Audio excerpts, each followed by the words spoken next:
Hello बच्चों, कैसे हैं? ठीक हैं? Okay. Unit class 11th standard physics की आज की इस क्लास में हम लोग आज बात करेंगे यूनिट 3 के सेकंड लेक्चर की, जिसका टॉपिक है principal of conservation of linear momentum and it's proof. रेखीय संवेग संरक्षण का सिद्धांत और इसका निगमन। वास्तव में रेखीय संवेग संरक्षण का सिद्धांत न्यूटन के गति विषयक द्वितीय एवं तृतीय नियम का परिणाम है, रिजल्ट है। ओके, तो आइए बच्चों देखते हैं कि रेखीय संवेग संरक्षण का सिद्धांत का कथन क्या है, सिद्धांत है क्या, और इसको कैसे हम डिराइव करते हैं। तो सबसे पहले हम लोग सिद्धांत की बात करते हैं, है क्या।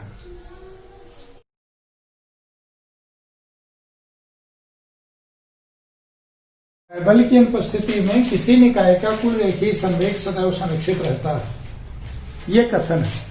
इसको इस रूप में भी कह सकते हैं, और किसी विलगित निकाय का, किसी विलगित, इसको अंग्रेजी में कहते हैं आइसोलेटेड सिस्टम का कुल रेखीय संवेग सदैव संरक्षित रहता है। इसका मतलब क्या हुआ बच्चों? विलगित निकाय का मतलब जिसका किसी बाह्य वातावरण से कोई संपर्क ना हो, जिस पर कोई न बल उसके द्वारा किसी पर लग रहा है, न उस पर लग रहा है, वे पूर्णतः आइसोलेटेड है, विलगित है। विलगित शब्द का अर्थ यह है रेखीय संवेग सदैव संरक्षित रहता है। इसको अगर हम ये देखें, इसका अर्थ यह है P is equal to constant P net if F external is equal to 0। This is the principle of conservation of linear momentum. इसका आशय यह है कि नेट लीनियर मोमेंटम सदैव कांस्टेंट रहेगा किसी निकाय का, अगर बाह्य बल उस पर नहीं लग रहा है तो। इसका प्रूफ कैसे देखेंगे बच्चों? सबसे पहले हम लोग जानते हैं कि सिस्टम क्या होता है। ओके, आइए देखते हैं। ये तो हो गया सिद्धांत, तो इसका प्रूफ पढ़ते हैं। निकाय, सिस्टम, ये ग्रुप ऑफ पार्टिकल्स है क्या? ये निकाय कणों का समूह, या जिस भी बॉडी पर हम वर्क कर रहे हैं उसको हम सिस्टम कहते हैं। तो सिस्टम सिंपलेस्ट जो होगा वो 2 पार्टिकल होगा, 3 पार्टिकल होगा, 4 पार्टिकल होगा, n पार्टिकल सिस्टम हो सकते हैं। सबका अपना लीनियर मोमेंटम अगर पहले से कुछ है, तो बाहर से अतिरिक्त फोर्स अगर नहीं लगाया गया है, तो ऐसी कंडीशन में कुछ समय बाद भी उनका लीनियर मोमेंटम उतना ही मेंटेन रहेगा। That is our principle of conservation of linear momentum what states, जो कि हमारा रेखीय संवेग संरक्षण का सिद्धांत कहता है। तो मान लेते हैं सबसे सिंपलेस्ट सिस्टम माना 2 कणों का निकाय है, जिसके कण A व B के संवेग PA व PB। ठीक, जाहिर सी बात है दोनों के अपने संवेग हैं, तो दोनों गतिशील हैं और आपस में एक दूसरे से अन्योन्य क्रिया करेंगे। जैसे मान लीजिए एक बॉडी ये है, इसका अपना मोमेंटम है ए है, दूसरी बॉडी ये है, इसका भी अपना मोमेंटम है बी है, और ये दोनों आपस में इंटरेक्ट करेंगे। इंटरेक्शन के बाद क्या होगा? इंटरेक्शन के दौरान इसका इसके द्वारा इस पर बल लगेगा, इसके द्वारा इस पर बल लगेगा। इस वाले को हम कहेंगे FBA और इसको बोलेंगे FAB। इसके बाद क्या हो जाएगा, ये पुनः ये दोनों आपस में आगे बढ़ जाएंगे। तो इसका मान लीजिए PA डैश है, इसका PB डैश है, ओके। इसका संवेग PA है, इसका संवेग PB है पहले, और बाद में PA डैश PB डैश हो गया। That's the situation. और ये सब एक ही रेखा में रहेंगे, ध्यान ये देना। तो PA PB, ठीक है, दोनों गतिशील है। डेल्टा T समय में अन्योन्य क्रिया के परिणाम स्वरूप,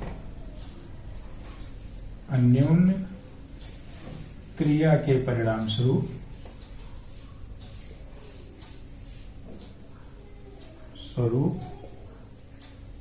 दोनों के संवेग PA डैश व PB डैश हो जाते हैं, ओके, हो जाते हैं। तो न्यूटन के द्वितीय नियम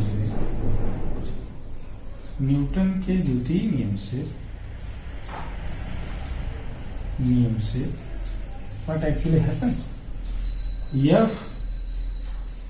FAB is equal to delta PA dash upon delta T, okay.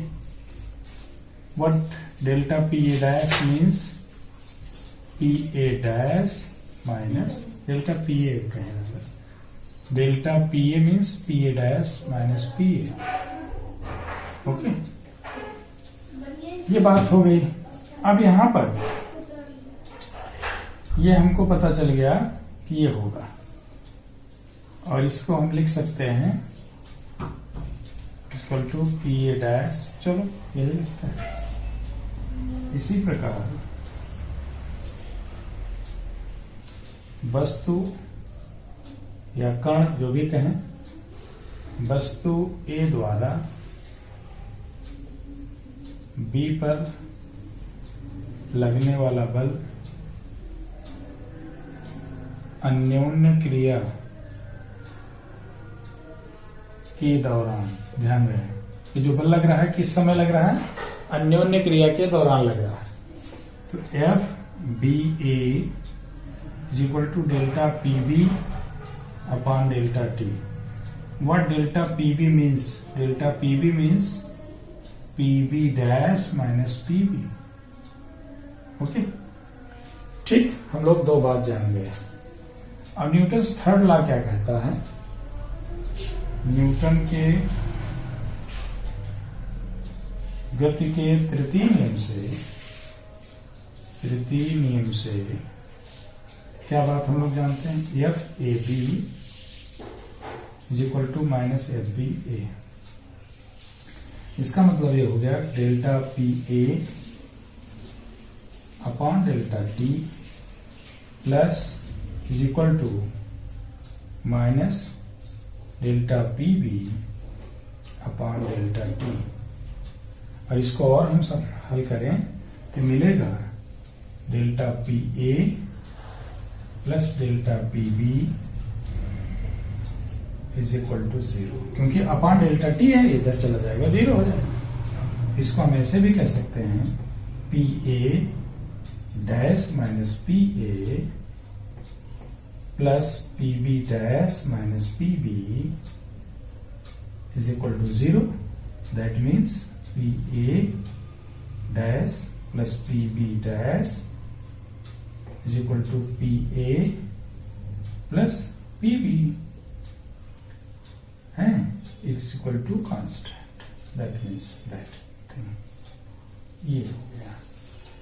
ये दोनों बातें बता रही हैं।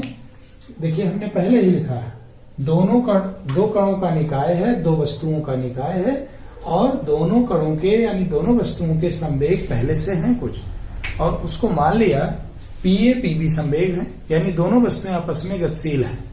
ओके, और गतिशील हैं तो जाहिर सी बात है किसी का वेग कम रहा होगा, किसी का वेग ज्यादा रहा होगा, तो दोनों एक सरल रेखा में अगर एज्यूम करें गतिशील हैं तो आपस में टकराएंगे, और टकराने के बाद तो उस ड्यूरिंग कोलिजन यानी इंटरेक्ट करेंगी, इंटरेक्शन के दौरान, अन्योन्य क्रिया के दौरान एक वस्तु दूसरे पर, दूसरी पहले पर, इस तरीके से आपस में बल लगाएंगे, और उसके कारण से दोनों के संवेग में परिवर्तन लाजमी है, क्योंकि न्यूटन का द्वितीय नियम कहता है अगर बल कहीं से लग गया तो वस्तु के संवेग में परिवर्तन होगा। तो हम लोगों ने मान लिया कि दोनों के संवेग आफ्टर इंटरेक्शन पीए डैश पीबी डैश हो जाते हैं। तो द्वितीय नियम के अनुसार बी द्वारा ए पर लगने वाला बल निकाला और ए द्वारा बी पर लगने वाला बल निकाला। तृतीय नियम ये कहता है कि ये दोनों बल परस्पर बराबर और विपरीत होंगे अन्योन्य क्रिया के दौरान जो बल लग रहे हैं, तो उसको रखा कॉन्सेप्ट को, तो हमें मिला कि change in linear momentum of both bodies और both particles will be zero, यानी दोनों वस्तुओं के रेखीय संवेग में परिवर्तन शून्य है, अर्थात जो संवेग पहले था वही संवेग बाद में है। यहां से भी निकला कि परिवर्तित संवेग दोनों वस्तुओं के PA dash plus PB dash after interaction is exactly equal to the interaction के बिफोर जो उनके लीनियर मोमेंटम थे उसके वेक्टर सम के। चूंकि मोमेंटम वेक्टर क्वांटिटी है इसलिए वेक्टर सम की बात कर रहे हैं, यहां डायरेक्शन का महत्व है। तो अब ये हो गया for two particle system how the principle of conservation acts, कैसे काम करता है। इसी तरीके से अगर इसको हम जनरलाइज कर दें, इसी प्रकार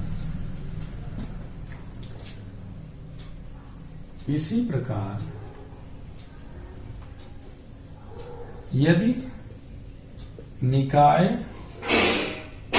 में n कण हो तो क्या होगा, ध्यान रहे यहां पर ड्यूरिंग इंटरेक्शन वही एक दूसरे पर बल लगा रहे हैं, बाहर से कोई बल नहीं लगा है, यानी F नेट क्या है इज इक्वल टू 0 है। यहाँ F एक्सटर्नल यहाँ 0 है। ये दोनों बल लग रहे थे ना, F12 इज इक्वल टू, ये देखिए ये F नेट 0 है। ये इंटरनल फोर्स है, ये इंटरनल फोर्स है, एक्सटर्नल नहीं है। ये दोनों वस्तुएं एक दूसरे को बल लगा रही हैं, बाहर से कोई अतिरिक्त बल नहीं। इसी प्रकार यदि निकाय में n कण हों जिनके संवेग क्रमशः P1, P2, P3 and so on Pn हो, तो इसका मतलब क्या हुआ, P1 vector plus P2 vector plus P3 vector plus and so on Pn vector is equal to constant. Okay, ये बात बच्चों आप लोगों को समझ में आई होप कि आ गया होगा। रेखीय संवेग संरक्षण का सिद्धांत क्या है और इसे हम किस परिप्रेक्ष्य में कैसे सिद्ध कर सकते हैं, ये पूछा जा सकता है क्योंकि आपके सिलेबस में है। अब इस पर तमाम एग्जाम्पल्स हैं कंजर्वेशन ऑफ लीनियर मोमेंटम पर, और आप लोग डेली लाइफ में देखेंगे। जैसे सबसे पहला है रॉकेट प्रोपल्सन। कौन सा है एग्जाम्पल्स, रॉकेट का प्रणोदन। ओके, रॉकेट में होता क्या है बच्चा, रॉकेट इस तरीके का सिस्टम है ना, नीचे इस तरीके से यहाँ फ्यूल से निकल रहे हैं, फ्यूल तो बोलते हैं फ्यूल्स, और ये आपका रॉकेट। तो फ्यूल वेलोसिटी वीजी से अगर निकल रही है तो रॉकेट वी वेलोसिटी से ऊपर जा रहा है।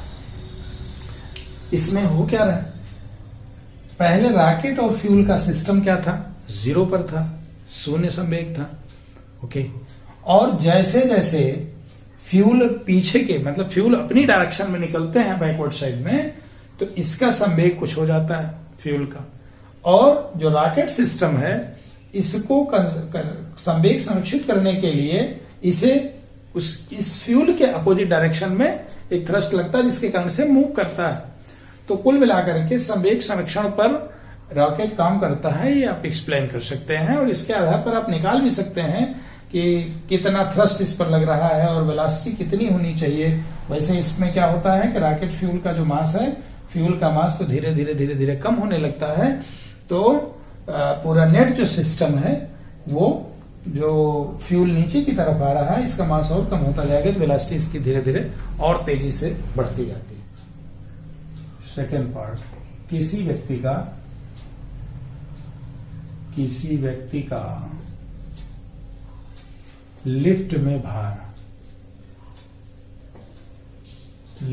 भार अपरेंट, इसको आभासी भार, अपरेंट वेट ऑफ अपर्शन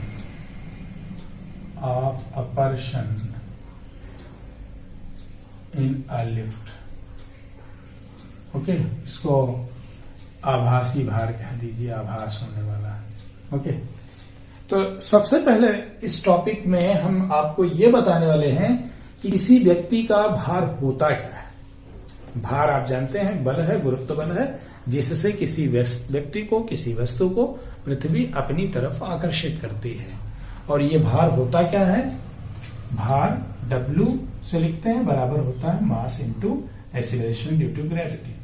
अब यहां हमारा जो समझाने का आशय है कि किसी व्यक्ति का, जैसे मान लीजिए आप किसी टेबल पर खड़े हैं, मान लीजिए ब्लॉक है, किसी टेबल पर है, तो निश्चित रूप से इसका भार नीचे की तरफ गुरुत्वाकर्षण के कारण लगेगा और उसी समय इस पर एक नॉर्मल रिएक्शन लगेगी, या इसको कहें आर रिएक्शन लगेगी। तो वास्तव में आभास होने वाला जो भार है वो जिस तल पर वस्तु या व्यक्ति खड़ा है उस तल द्वारा उस व्यक्ति या वस्तु पर लगने वाली प्रतिक्रिया से हो सकता है। हमें अपने भार का एहसास हम जिस तल पर खड़े होते हैं उस तल द्वारा हमारे ऊपर लगने वाली प्रतिक्रिया बल से होता है। अगर प्रतिक्रिया बल हमारे भार के बराबर है तो हमें अपना भार वास्तविक प्रतीत होगा। अगर प्रतिक्रिया बल हमारे वास्तविक भार से कम है तो भार कम प्रतीत होगा। प्रतिक्रिया बल हमारे वास्तविक भार से ज्यादा है तो हमें भार अपना महसूस ज्यादा होगा। ये सिचुएशन हम यहाँ पर डिस्कस करेंगे कि कैसे ये प्रतिक्रिया चेंज हो जाती है लिफ्ट में, जब लिफ्ट ऊपर की तरफ त्वरित गति करती है या नीचे की तरफ त्वरित गति करती है, या एक समान वेग से ऊपर नीचे गति करती है, या मुक्त रूप से नीचे गिरती है। तो सभी स्थितियों को लेकर के हम आपको बताएंगे कि how apparent weight of any body in a lift will be changed in different situation. तो एक बात तो आप लोग समझ गए होंगे, किसी व्यक्ति का आभासी भार उस व्यक्ति पर जिस तल में वो खड़ा है उसके तल द्वारा लगने वाले प्रतिक्रिया बल के कारण होता है। अगर प्रतिक्रिया शून्य है तो व्यक्ति को अपना भार ही शून्य प्रतीत होगा। और नॉर्मल सिचुएशन में जो बॉडी रेस्ट पे है, किसी वेइंग मशीन में कोई व्यक्ति खड़ा है उस बॉडी पर, तो क्या होगा? वेइंग मशीन, नॉर्मल रिएक्शन और mg, ये दो फोर्स लगेंगे और ये दोनों चूंकि नेट फोर्स इस पर लगना रहा पूरे सिस्टम पर, इसलिए R = mg हो जाएगा। बच्चों आप लोगों को हम बताएंगे पहली सिचुएशन है जब लिफ्ट स्थिर है अथवा एक समान वेग से गतिशील है। ध्यान रहे, एक समान वेग से जब गतिशील है लिफ्ट तो भी उस पर नेट, इस दोनों स्थितियों में एफ नेट क्या लग रहा? 0 लग रहा। तो स्थिर अवस्था में हम एक वेइंग मशीन बनाते हैं। मान लीजिए ये लिफ्ट है, इस लिफ्ट में एक कोई वेइंग मशीन रखी है, इस पर एक ब्लॉक रखा है। तो जब ये इस पर ये v = 0 और v = कांस्टेंट, ये दो स्थितियां इसमें हैं, है ना? तो दोनों स्थितियों में इस पर f एक्सटर्नल 0 लग रहा। Okay, that's very good. तो एक तो इसका वेट लगेगा बॉडी का mg और दूसरा रिएक्शन फोर्स r लगेगा। इस स्थिति में लिफ्ट पर लगने वाला परिणामी बल क्या है? F net = 0 और ये होगा किसके बराबर? R - mg is equal to 0, that means R is equal to m. अर्थात इसको कह सकते हैं W dash is equal to W के। व्यक्ति का आभासी भार वास्तविक भार के बराबर है। बहुत अच्छा। किस स्थिति में बच्चों बराबर है? जब लिफ्ट स्थिर है या लिफ्ट एक नियत वेग से ऊपर नीचे गतिशील है। यह बात आपको शायद समझ में आ गया, क्योंकि हमारी जो प्रतिक्रिया है वो mg के बराबर है, इसलिए और r को ही हम अपरेंट वेट कह रहे हैं। तो अपरेंट का मतलब ट्रू वेट हो गया, क्योंकि वेट W बराबर mg ट्रू है, क्योंकि पृथ्वी का गुरुत्वीय त्वरण उतना ही रहेगा, मास उतना ही रहेगा, इसलिए वास्तविक भार इतना ही है। ठीक है।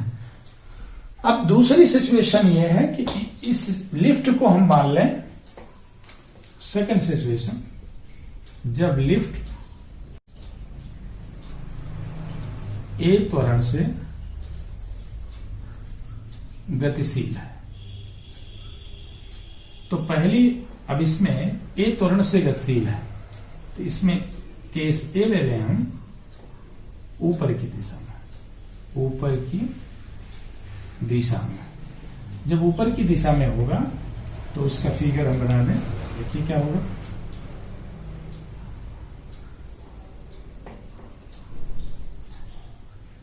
लिफ्ट में वेइंग मशीन पर कोई ब्लॉक रखा है। Block is indication of a person. इसका वेट नीचे लग रहा है mg। नॉर्मल रिएक्शन हमने मान लिया r डैश है, और lift is moving upward with an acceleration a। That's the second way. ये फर्स्ट पार्ट है, ये सेकेंड पार्ट है, सेकेंड ए केस है। What will happen in that particular situation? Lift ए त्वरण से ऊपर जा रही है, तो net force will be acting on this particular lift system, lift main system upward direction में। नेट बल ऊपर लगेगा ही लगेगा, क्योंकि ए त्वरण से ऊपर जा रही है। तो इस पर देखें, इस स्थिति में व्यक्ति पर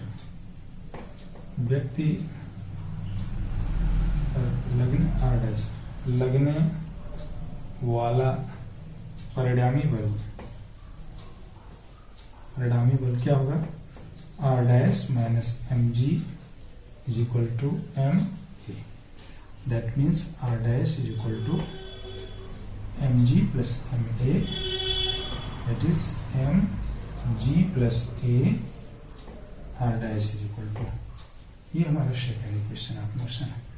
ध्यान रहे, ये एक तरह से अगर इसको W डैश माने तो W dash is greater than W। आभासी भार वास्तविक भार से अधिक प्रतीत होगा। ये बच्चों। अच्छा, तीसरी सिचुएशन बच्चों देख लेते हैं क्या होती है। तीसरी सिचुएशन, जब लिफ्ट ए त्वरण से नीचे की तरफ आ रहा है, नीचे की दिशा में गतिशील है, तो क्या होगा? जब लिफ्ट ए त्वरण से नीचे की दिशा में गतिशील है, तब देखते हैं क्या होता है। इसी को हम बना देते हैं। इसमें क्या हो जाएगा? ऐसी स्थिति में एक्सीलरेशन डाउनवर्ड होगा। प्रतिक्रिया हम कुछ भी मान लें, R डैश ही मान लें, तो व्यक्ति पर नेट बल नीचे की तरफ लगेगा और ये क्या होगा?